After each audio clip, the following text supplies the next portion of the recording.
দেখো কি সুন্দর জায়গাটা, সত্যি অসাধারণ লাগছে।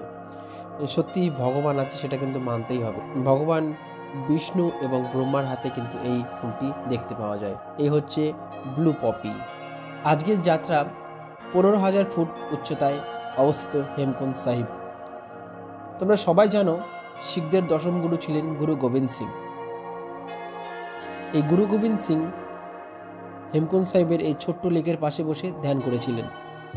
তবে একটা কথা বলে রাখি, একজন হিন্দু হিসাবে গর্ববোধ করি যে পৃথিবীর সর্বোচ্চ উচ্চতায় অবস্থিত লক্ষণ মন্দির কিন্তু এখানেই অবস্থিত। ভগবান শ্রী লক্ষণ রামায়ণের যুদ্ধের পর এখানে এসে ধ্যান করেছিলেন বিভিন্ন ঋষিমুনির সঙ্গে। তাই তোমরা এখানে আসলে একটি লক্ষণ মন্দির দেখতে পাবে এবং সকলেই দর্শন করবে।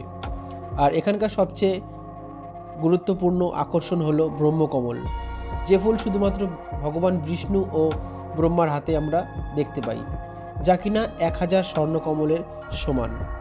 হিমালয়ের বিরল প্রকৃতির ফুলগুলির মধ্যে এই ফুলটি অন্যতম।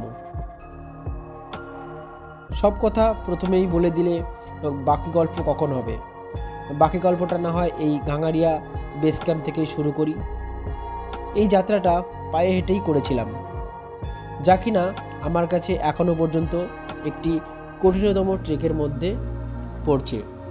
এখানে আসতে হলে প্রথমেই আমাদেরকে বাড়ি থেকে হেমকুন্দের রেজিস্ট্রেশন করে নিতে হবে, যা কিনা উত্তরাখণ্ড ট্যুরিস্টের অ্যাপ কিংবা ওয়েবসাইট থেকে করতে হয়। গাঙ্গারিয়া থেকে 6 কিমি পায়ে হেঁটে হেমকুন্দ সাহিবে যেতে হয়, সেটাই আজকে আমরা যাব। তো ভিডিওটি দেখতে থাকো, সঙ্গে থাকো। গুড মর্নিং সবাইকে। তো আমি এখন রয়েছি গাঙ্গারিয়াতে। তোমরা আমার আগের ভিডিওতে দেখেছো গাঙ্গারিয়া গুরুদুয়ারাতে আমি ছিলাম। তোমরা চাইলে হোটেল বুক করে থাকতে পারো। গতকাল valley of flower trek complete করেছি, আর আজ আমার ডেস্টিনেশন হেমকুন্দ সাহিব, যেটা শিখ বা পাঞ্জাবিদের একটি বিশেষ জায়গা এবং পৃথিবীর সবচেয়ে উঁচু গুরুদুয়ারার মধ্যে এটি অন্যতম। এই সেই কেন্দ্র যেখান থেকে একটি রাস্তা ভ্যালি অফ ফ্লাওয়ার এবং অন্যটি হেমকুন্দ সাহিবের দিকে চলে যাচ্ছে। আমি এখন এই সামনের রাস্তাটি ধরে সামনের দিকে এগোতে থাকবো। তো তোমরাও আমার সঙ্গে থেকো। নিচে গাঙ্গারিয়া থেকে তোমরা ঘোড়া করতে পারো। যেতে এবং আসতে 2800 টাকা মতো লাগে, এবং শুধু যদি তোমরা ঘোরাতে যাও তাহলে 2000 টাকা মতো লাগে। তবে আমি সাজেস্ট করব তোমরা যারা যাবে সবাই পায়ে হেঁটে ট্রেকটা কমপ্লিট করো। এবার তোমাদেরকে বলে দিই আমি এই জার্নিটা কিভাবে করছি। প্রথমে তোমরা হরিদ্বার বা ঋষিকেশে ট্রেন থেকে নেমে বাস বা শেয়ার গাড়ি করে গোবিন্দঘাটে এসে সেখানে রাত্রিটা স্টে করে পরের দিন গাড়ি করে 4 কিলোমিটার রাস্তা পুলনা, এবং তারপরে পুলনা থেকে 10 কিলোমিটার ট্রেক করে তোমাদের এই গাঙ্গারিয়াতে পৌঁছতে হবে। এবং একদিন এখানে থেকে পরের দিন সকালে ভ্যালি অফ ফ্লাওয়ার, যেটা কিনা 5 কিলোমিটার রাস্তা ট্রেক করে তোমাদের ভ্যালি অফ ফ্লাওয়ারে যেতে হবে, এবং হেমকুন্দ সাহিব, যেটা কিনা 6 কিলোমিটার ট্রেক করে তোমাদের হেমকুন্দে যেতে হবে। আমি প্রথম দিন ভ্যালি অফ ফ্লাওয়ার কমপ্লিট করেছি এবং পরের দিন হেমকুন্দ সাহিব, অর্থাৎ আজকে হেমকুন্দ সাহিব আমি করব। তো এভাবেই এই জার্নিটা করতে হয়। শিখদের দশম গুরু গুরু গোবিন্দ সিং কিন্তু এই হেমকুন্দ সাহিবের যে লেকটি রয়েছে সেই লেকের পাশে বসে কিন্তু ধ্যান করতেন। এই রাস্তাটা কিন্তু অনেকটাই খারাপ। গতকাল ভ্যালি অফ ফ্লাওয়ার কমপ্লিট করেছি, সেই রাস্তাটা কিন্তু এতটা খারাপ ছিল না।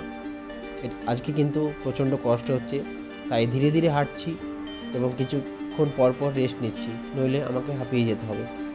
দেখতে পাচ্ছ কতটা খারাপ রাস্তা, প্রচণ্ড কষ্ট হচ্ছে উঠতে। এটাকে আমি এক ধরনের মডারেট টু হার্ড ট্রেক বলতেই পারি। আমার একটু দ্বিধাবোধ করবো না আমি সেটা বলতে। এর মধ্যেই একজন শিখকে আমি দেখতে পেলাম। আমি অবাক হলাম কিছুক্ষণের জন্য। খালি পায়ে এই পাথরের মধ্যে দিয়ে সে হেঁটে হেমকুন্দে দিকে যাচ্ছে এই ঠান্ডার মধ্যে। তাকে দেখে মনে হচ্ছিল যে এটা তার প্রতিদিনের একটা রুটিন, এত সহজ তার কাছে মনে হচ্ছিল ব্যাপারটা।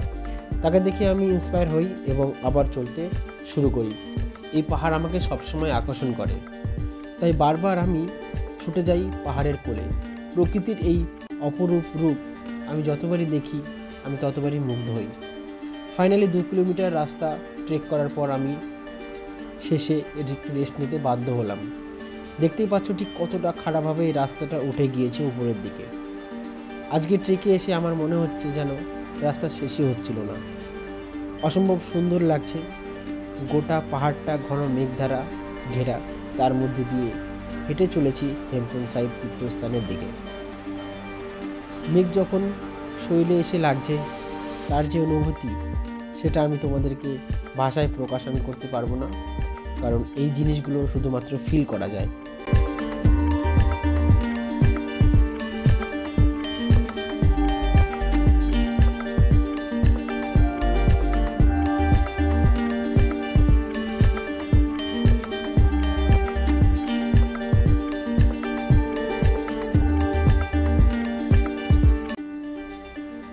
আজকের দিনের প্রথম ওয়াটারফলস আমি পার করছি।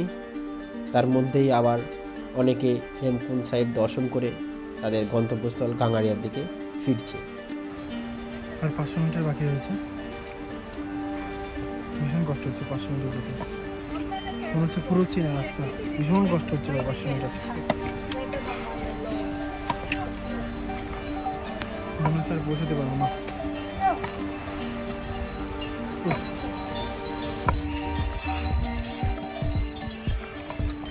পাহাড় চলছে না, লিটারালি বাকি পাহাড় চলছে না, পায়ের কাজ করছে না পুরো।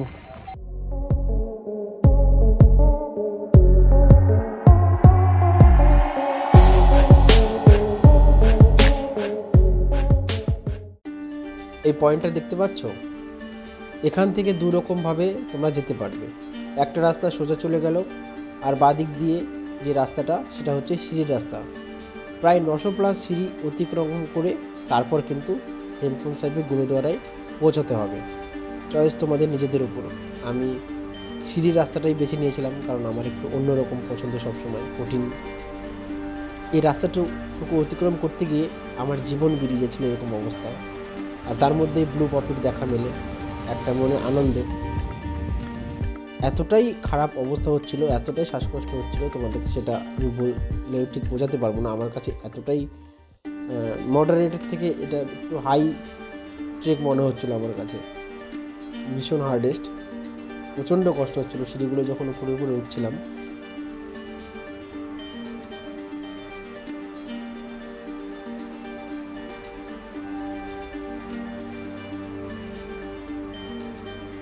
এবং কিছুটা রাস্তা যাওয়ার পরেই কিন্তু আমাদের ব্রহ্মকমল ফুলের দেখা মিলল এবং আমাদের একটা ইচ্ছে পূরণ হলো।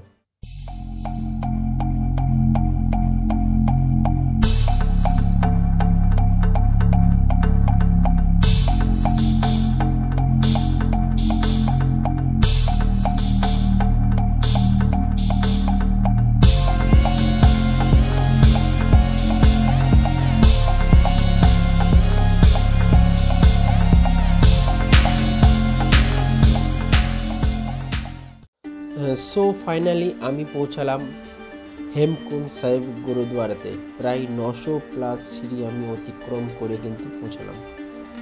আমার এতটা রাস্তা আসতে কিন্তু প্রচণ্ড কষ্ট লেগেছে, কিন্তু সমস্ত কষ্ট আমার এক নিমেষেই শেষ হয়ে গিয়েছে। শেষ পর্যন্ত আমি স্বস্তির নিঃশ্বাস ফেললাম এবং গুরুদ্বারাতে প্রবেশ করলাম। এখানে লঙ্গর রয়েছে, এখানে এসে তোমরা খাবার খেতে পারো। আর কেউ যদি কিছু খাও তো আমি বলবো তোমরা কিছু যার যার সামর্থ্য মতো কিছু তোমরা এখানে ডোনেট কিন্তু করতে পারো। শীতকালে এই সম্পূর্ণ জায়গাটা পুরোপুরি বরফ দ্বারা, শীতকালে এই জায়গাটা সম্পূর্ণটা বরফ দিয়ে ঘেরা থাকে এবং এখানে যে লেকটা আছে সেটা সম্পূর্ণ জমে বরফ হয়ে যায়। এই লেকটা সম্পূর্ণ বরফ গলা জল দিয়ে তৈরি, তাই প্রচণ্ড ঠান্ডা জল কিন্তু সবসময় থাকে।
এই হচ্ছে ব্রহ্মকমল ফুল, যেটা কিনা বিষ্ণু এবং ব্রহ্মা দেবতার হাতে আমরা দেখতে পাই।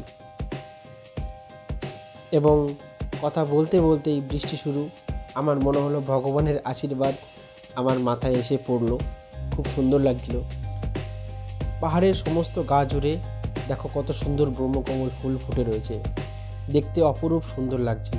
আমাদের এখানে পৌঁছতে একটু দেরি হয়ে গিয়েছিল, তাই আমাদেরকে আর বেশি ভিতরে প্রবেশ করতে মানা করে দিচ্ছিল, তাই আমরা বেশি ঝামেলা না বাড়িয়ে আর সামনের দিকেও যাইনি। তো এখানে অনেকটা সময় আমরা স্পেন্ড করলাম এবং আমাদের ইচ্ছে মতো অনেক ছবি এবং ভিডিও আমরা আমাদের ফোনে ফ্রেমবন্দি করে নিলাম।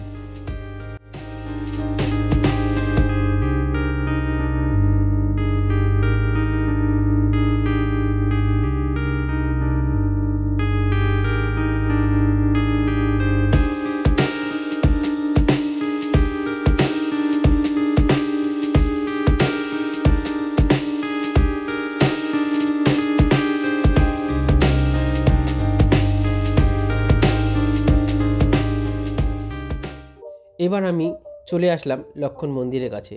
তোমরা যারা এখানে আসবে অতি অবশ্যই এই মন্দিরটি দর্শন করবে একবার হলেও।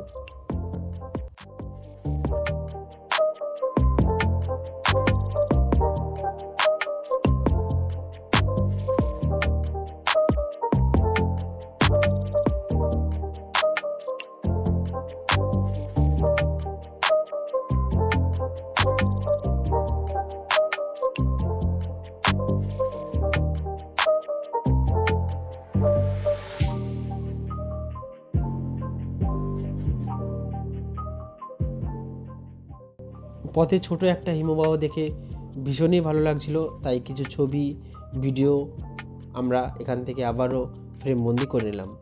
এবার আমাদের ফেরার পালা। এখানে এসে অনেক বাঙালি দাদা বন্ধুদের সাথে পরিচয় হয়, তার মধ্যে কয়েকজন কলকাতারও ছিল আমার বাড়ির আশেপাশে। অনেক গল্প আড্ডা ইয়ার্কি হলো, খুব ভালো লাগছিল এবং অনেক স্মৃতি এর মধ্যে জড়িয়ে গেল। এই ট্রেকারদের লাইফটাই এরকম, প্রতিদিন নতুন নতুন মানুষের সাথে পরিচয়, দেখা, আবার বাড়ি চলে গেলে তাদের সাথে সব পুরোটা বিচ্ছিন্ন, এইভাবেই জীবন। তো চলো, আশা করি ভিডিওটা দেখে তোমাদের খুব ভালো লাগলো এবং চ্যানেলে নতুন হলে চ্যানেলটা অবশ্যই সাবস্ক্রাইব করবে এবং ভিডিওটি ভালো লাগলে লাইক এবং কমেন্টের মাধ্যমে আমাকে অবশ্যই বলবে এবং আমাকে সবসময় সাপোর্ট করবে। তো সকলে ভালো থেকো, সুস্থ থেকো। আজকের মতো আসছি বন্ধুরা, আবার দেখা হবে পরবর্তী কোনো ভিডিওতে।